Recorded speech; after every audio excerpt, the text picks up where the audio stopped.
Hello all, I'm Revanth, a research scholar from Department of Social Work, Bharathiya University, Tamil Nadu, India. So my contribution is going to be an essay on the topic of social work and the need for eco-social world. In the introduction part, I'm going to speak about what is environmental degradation and what are the impacts and how international steps are being taken to reduce those impacts created by environmental degradation. First of all, environmental degradation is considered as a major threat to the planet. Earth is not only a place for mankind, rather it has a place for human to interact and live peacefully with non-human world in the ecosystem.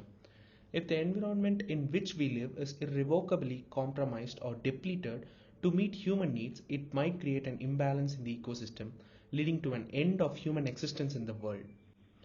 According to United Nations International Strategy for Disaster Reduction, the environmental degradation is the reduction of the capacity of the environment to meet the social and ecological objectives and needs. It is said to be a process in which the nature is compromised in some way, reducing biological diversity and the health of the environment. This process of depletion can be of a natural cause or man-made cause. Though the process of depletion can be of both man-made causes and natural causes, man-made disasters play a major role in degradation. The several steps were taken in narrowing down and providing broader actions to resolve the issues globally. The first step was taken in 1968. A group of 75 persons from different strata of society from around the world found the Club of Rome. They believed that possibilities of continuous growth have been exhausted and the timely action is essential in order to avert a planetary collapse. They released a report named Limits to Growth in 1972. Upon that, they also released a second report named Beyond Limits in 1992. The Limits to Growth report highlights the danger possessed by the relentless pursuit of material wealth by the developed countries, and it warns about the consequences of unconstrained growth by the industrialist countries through depletion of non-renewable resources, deterioration of environment, the population explosion. The report calls forth policymakers, NGOs, and the people in general to protect the environment, save non-renewable resources, and control population.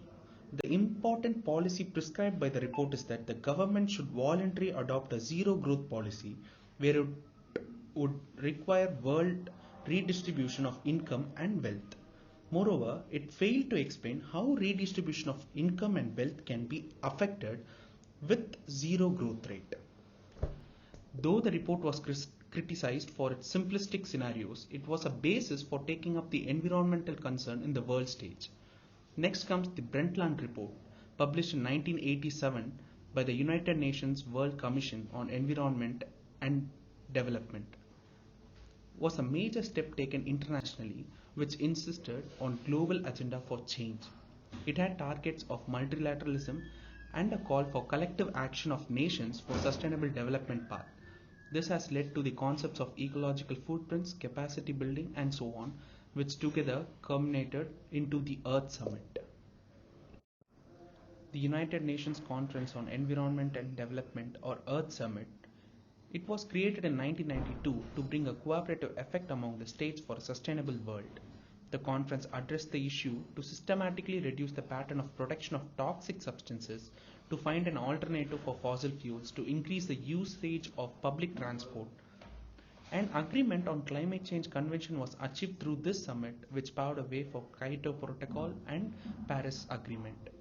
United Nations Framework Convention on Climate Change, it was signed in 1992 by 154 states to stabilize greenhouse gas emissions into the atmosphere, which resulted in ozone depletion, pollution, global warming, and furthermore. As Antonio Guterres, UN Secretary General, said, a human tragedy like COVID-19 has affected the economic, social, cultural, and political well-being of the human being, but it has also created an opportunity for us to build a more equal and sustainable world for humans to live along with the environment growth. Though several steps taken at the international national level to combat the issues of environment degradation, there is a need for a more combined bottom-up approach to combat the issues. Anthropocentrism. Anthropocentrism lays on the philosophical belief that human alone possess intrinsic values and uses human-centered approach. Other non-human world is considered to have instrumental value with their ability to meet human needs. All ethics are considered to be anthropocentric from one sense, as humans alone possess the cognitive ability to formulate and recognize moral value. We can refer to this conception of a human-centered world in which human cognition determines our ethical approach as ontological anthropocentrism.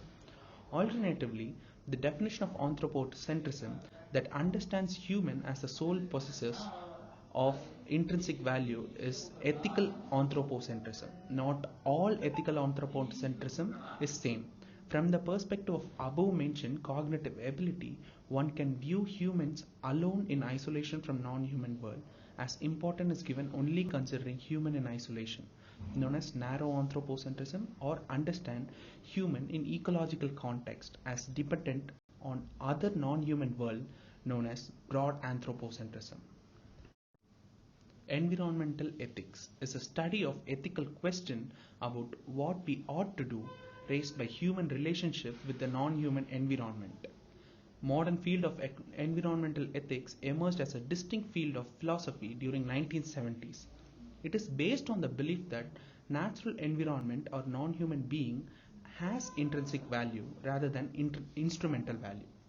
Intrinsic point of view sees natural environment has its own value built in itself, whereas instrumental point of view is more of an anthropocentric in which values of the non-human beings or environment depends as derivatives from human interest. Light and Rodson says that ethics could help humans to debate whether some actions are right or wrong. Somehow the major concern here is how inclusive the moral consideration of that is to be. Thus, ethical anthropocentrism is always focused by environmental ethics. It unpacks our natural world valuation in an effort to determine how we live in relation to that system. What do we value in nature? Why do we value it? How are these valuations manifest? In this context, environmental ethics helps us to discuss in framing our environmental policy and decision making, whether motivated by broad ethical anthropocentrism or by some more inclusive theory. Why is it need for eco-social world? In recent years, environmental degradation has increased the risk of human survival. Human-centered environmental policies without considering the environmental values led to enormous depletion of natural resources for satisfying human needs by destroying the ecosystem.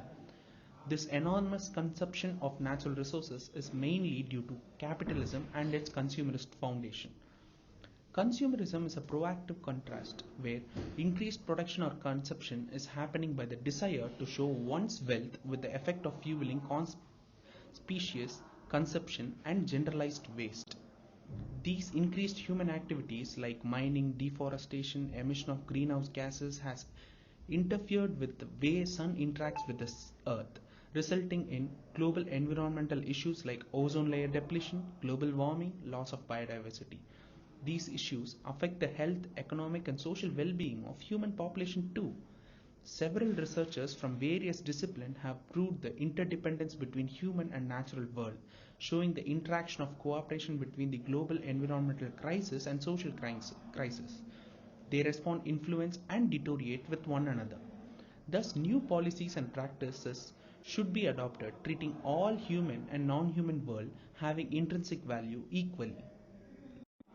The interrelatedness of social justice and environmental justice. The synergy between environmental and social issues clearly defines the linkage between environmental and social justice. Poverty is inextricably linked with environmental degradation and social suffering. This is because of the pressure exerted by the rich and their consumerist foundation. Let's look at Cancer Village in China as an example. How the people in the village are facing critical illness by the pollution released by the chemical factories around it without following safety standards of emission. Social conditions of the poor would be lost if society itself lost its clean air, water and land. Social injustice will increase if environmental injustice prevails. At one point of time, entire human population will be confronted with a common difficulty which would result as an end to the mankind. To achieve a solution, it is required by all to work together, framing policies and taking actions. Social work, a profession for social justice. As a practice-based profession, social work plays a significant part in sustainable development or advancement of the society. As a profession raised on liberal humanistic value, considering human have intrinsic value, worth, and dignity, it has a year-long experience and achievement in promoting social justice through closely working with individuals, community, government, and decision makers. If social worker has to honor the fundamental rights of human, they must also systematically develop and implement approaches to resolve environmental issues as they are interrelated.